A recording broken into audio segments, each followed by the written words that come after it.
I see you. Not the version of you that smiled through the week. Not the face you put on for the people who asked how you were doing and didn't really want to know.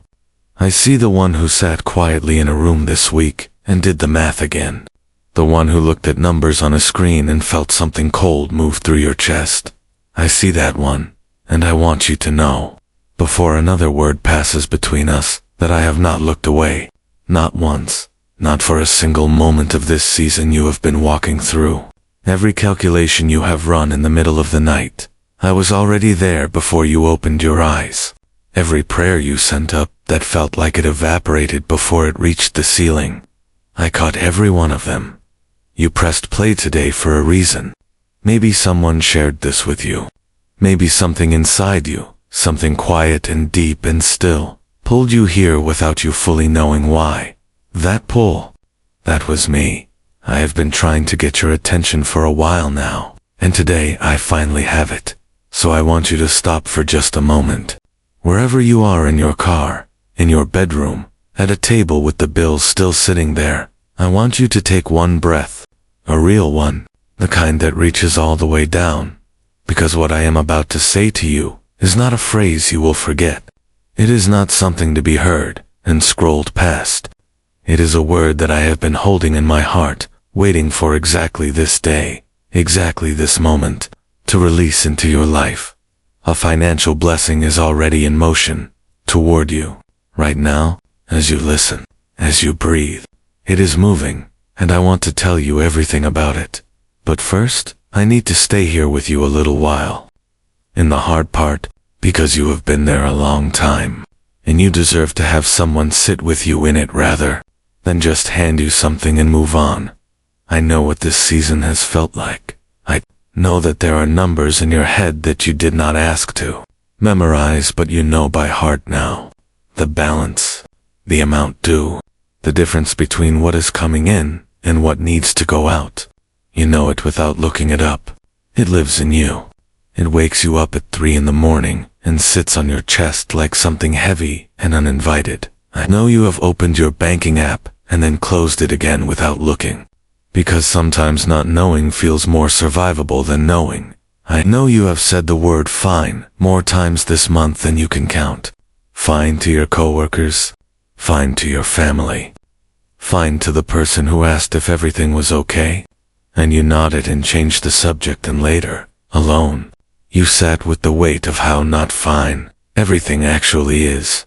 You have been carrying something you were not meant to carry alone, and you have been carrying it quietly, because there is a particular kind of shame that wraps itself around financial struggle, a shame that whispers that this is your fault, that you should have been smarter, should have planned better, should have seen this coming, should have somehow prevented this.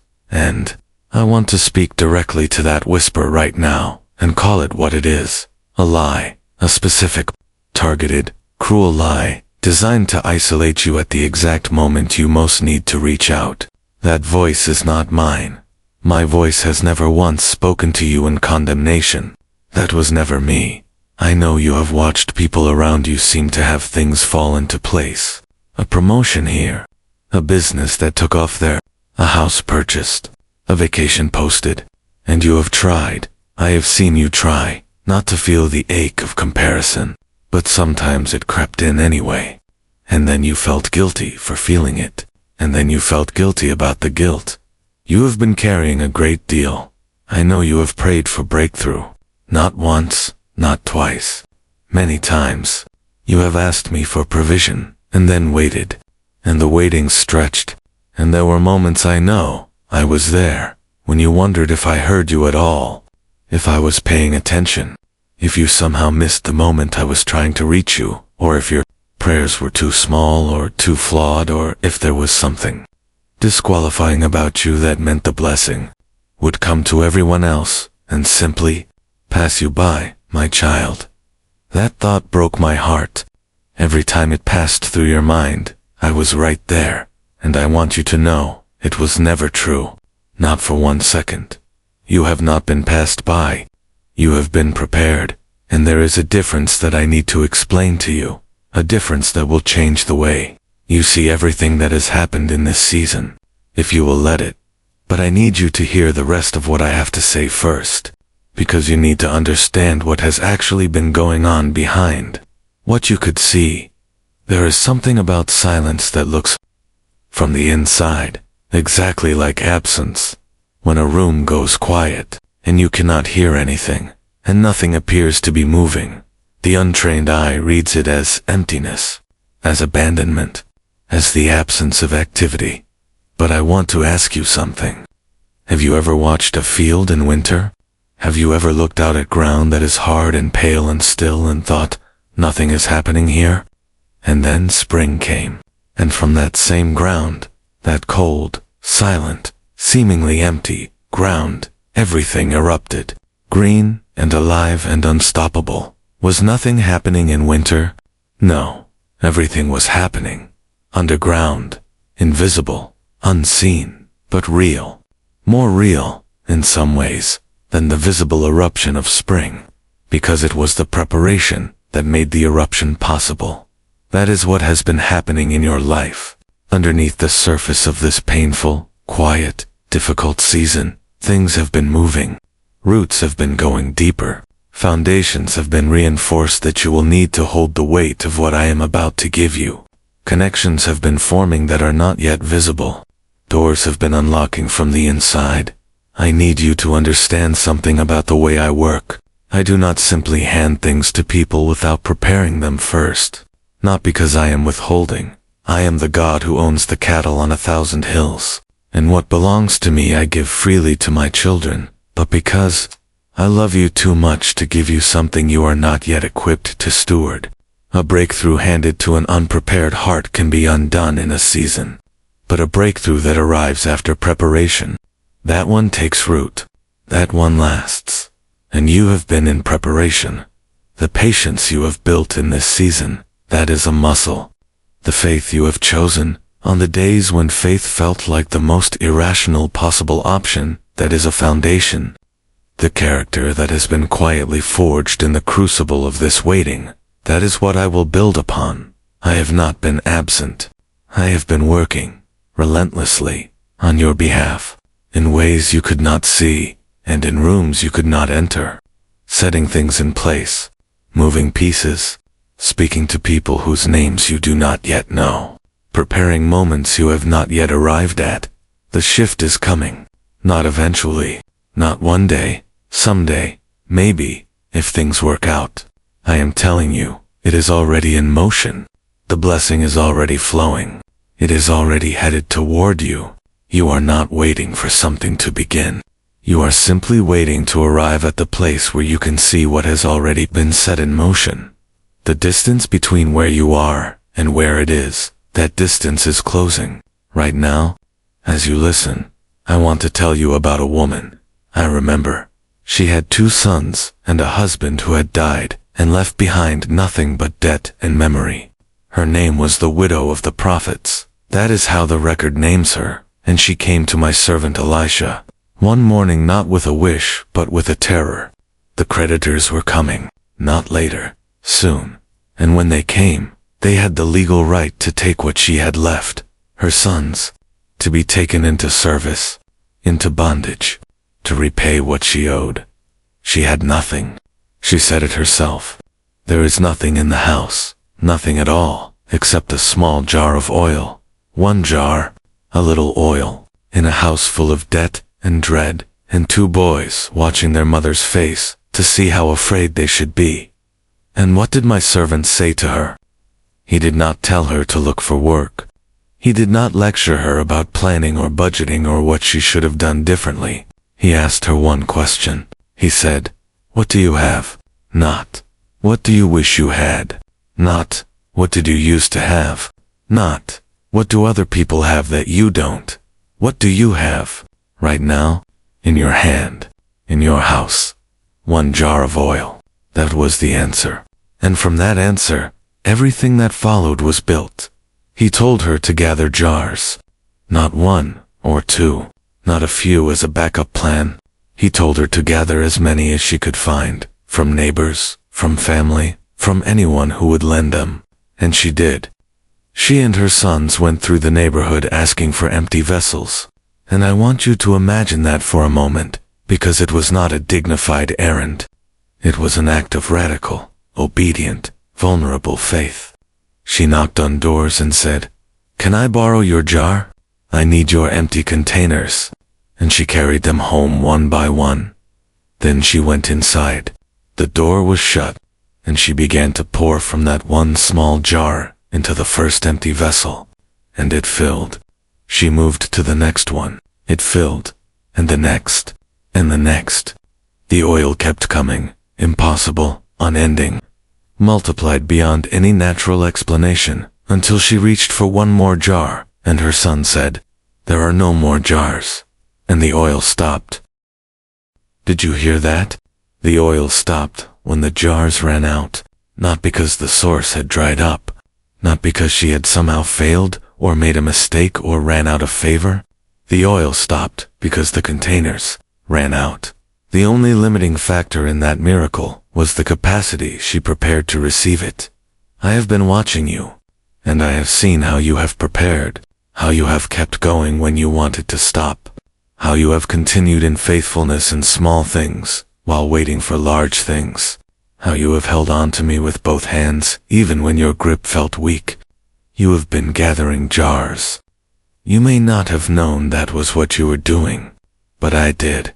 The capacity you have been building in character, in trust, in endurance, in wisdom, that is the vessels.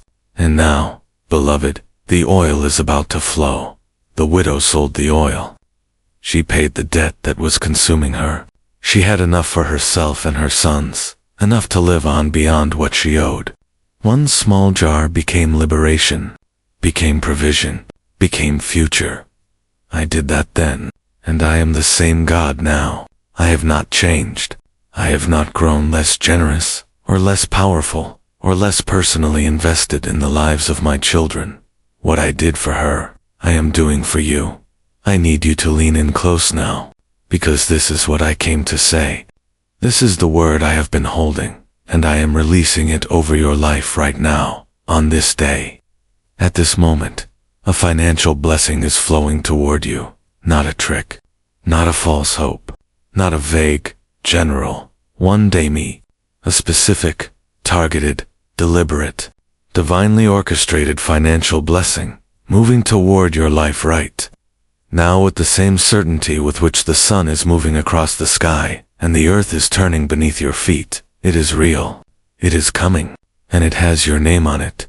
I told Abraham that I would bless him and make him a blessing, and that covenant did not die with Abraham. It was passed through Isaac and through Jacob and through a lineage that runs all the way to the cross, and through the cross, it runs to you.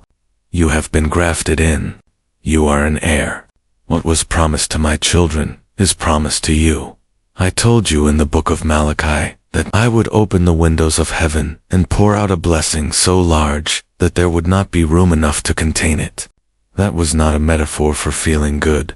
That was a promise about overflow, about abundance, about provision that exceeds your current capacity, which is why you have been in a season of expansion. You needed a larger vessel, and I told you, I said it quietly, tenderly, through the words of Jeremiah, that the plans I have for you are plans for good and not for harm, plans for a future, plans for a hope, not plans to see how long you can endure before I show up, plans that have a destination, plans with intention behind them. I do not make plans to abandon, so hear me now. Hear me over the noise of the debt and the dread and the waiting. The financial pressure you have been under is not your permanent address. It is a passage. You are moving through it, not settling into it. The house you are going to live in, the life I am building for you, has more room than the one you are in now. I am going to open doors for you that no one can shut. There are people I am already positioning in your path who carry the provision that is designated for this season of your life. You have not met them all yet. Some of them do not even know yet that they are going to cross your path. But I know. I have already arranged it. What looks like a coincidence when it happens will be a moment you look back on and understand That was the hand of God. I'm going to do what only I can do with numbers. What looks like not enough to you, I can multiply. I am the God who took 5 loaves and 2 fish in the hands of a boy and fed thousands with it, with baskets left over. I am not intimidated by what is in your account right now. I am not wringing my hands wondering how I am going to manage this. I have managed larger things than your debt. I have parted seas, and I have fed millions from nothing, and I have brought water from stone, and I have provided in every desert my people have ever walked through. Your desert does not frighten me, and here is what I want you to receive. This blessing is not just about money. It never is, with me. When provision comes, it comes as a revelation. It shows you who I am. It becomes a testimony you will carry and share. It becomes the story that reaches someone else who is sitting where you are sitting right now. Who needs to hear that God came through? The blessing coming to you is also a blessing coming through you. You are not just a recipient. You are a conduit. What I give to you has a purpose beyond you, and that is part of why it carries such weight. So, I say over you, provision is yours, in ways expected and in ways you could not have anticipated, through channels already open and through channels I am about to open that have never been used before, through favor with people, through ideas that will come to you in quiet moments, through opportunities that will appear suddenly, through a breakthrough in the thing you have been working on, or the thing you are about to start. I see the path from where you are to where I am taking you, and it is a good path. It moves through some uncertain terrain, yes, but it leads to a place of stability, of rest, of enough, of more than enough. Hold on, beloved, we are almost there. Now, here is what I need you to do. Just one thing, not a list, not a 10-step program.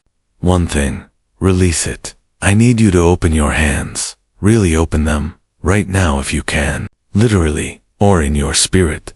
And I need you to let go of the weight you have been carrying around this financial situation, not the situation itself. You cannot drop a situation, but the weight of it, the anxiety of it, the control you have been gripping so tightly that your spiritual hands are cramped and white-knuckled.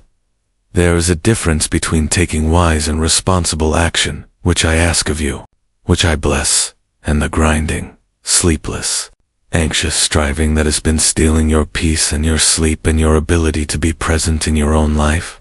That striving, that relentless mental carrying, that is what I am asking you to put down. Peter told the churches something I want you to hear again with fresh ears. Cast your anxiety on me, not place it gently, not occasionally check in with me about it. Cast it, the way you throw something, the way you let it leave your hands with force and intention and finality. That is what I am asking of you today, because here is what happens when you are gripping so tightly. You are unable to receive. A hand that is clenched can hold nothing new. The provision I am sending cannot be caught by hands that are white-knuckled with fear. Releasing is not passive. Releasing is one of the most active, courageous, faith-filled things a human being can do. Remember the widow.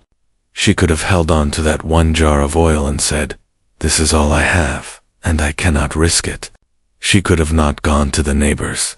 She could have chosen the false safety of keeping what little she had. But she chose instead to pour out, and in the pouring, there was multiplication. I am asking you to pour out your anxiety, to pour it out to me, to say, "God, I cannot carry this anymore, and I was never meant to. I release it to you. I trust that what you are doing is real, even when I cannot see it. I trust that the blessing is moving even when I cannot feel it." Say that. Mean it. Say it again tomorrow, and the day after, not because you are performing faith for me to evaluate, but because every time you release it, you are choosing me over your own fear, and that choice changes something. It changes what you are able to receive. It changes what you are able to notice. It opens your eyes to what I am already doing. You have been so busy watching for what is missing that you have sometimes missed what is already here. I am here, and I am working. Asterisk now, Let me speak something over you. I bless your hands, the hands that have worked and worried and tried and held on. I bless the work of your hands, what they have already built and what they are about to build. I declare that the labor you have invested in this season will not return empty. What you have sown will come back to you multiplied, in due season, if you do not give up. That is my word, and it does not return to me void. I bless your mind. The mind that has been running calculations at 3 a.m. and rehearsing worst-case scenarios and carrying weights it was not designed to bear alone. I am giving you my peace, the peace that does not depend on circumstances changing first. The peace that stands in the middle of the storm and says, I know who holds this. I know who holds me. I bless your mind with rest, real rest. The kind that comes not from everything being resolved, but from everything being surrendered. I bless your home. Whatever is happening inside those walls, behind that door, I bless it. I speak provision into your household. I speak protection over the people you love, who are watching you go through this and are afraid, even if they haven't said so. I speak stability. I speak enough. I speak better. I bless your finances specifically. I speak to the accounts. I speak to the debt. I speak to the income streams that feel too small and the doors that have felt closed. I am the God who opens what no man can shut, and I am opening. I declare that money will move toward your life in ways that surprise you. That needs will be met in ways you did not engineer. That provision will come through doors you didn't even knock on. That favor will precede you into rooms before you arrive. I bless your future. Not just the next 30 days, though I am there. Not just the next year, though I am there too. I bless the long story of your life,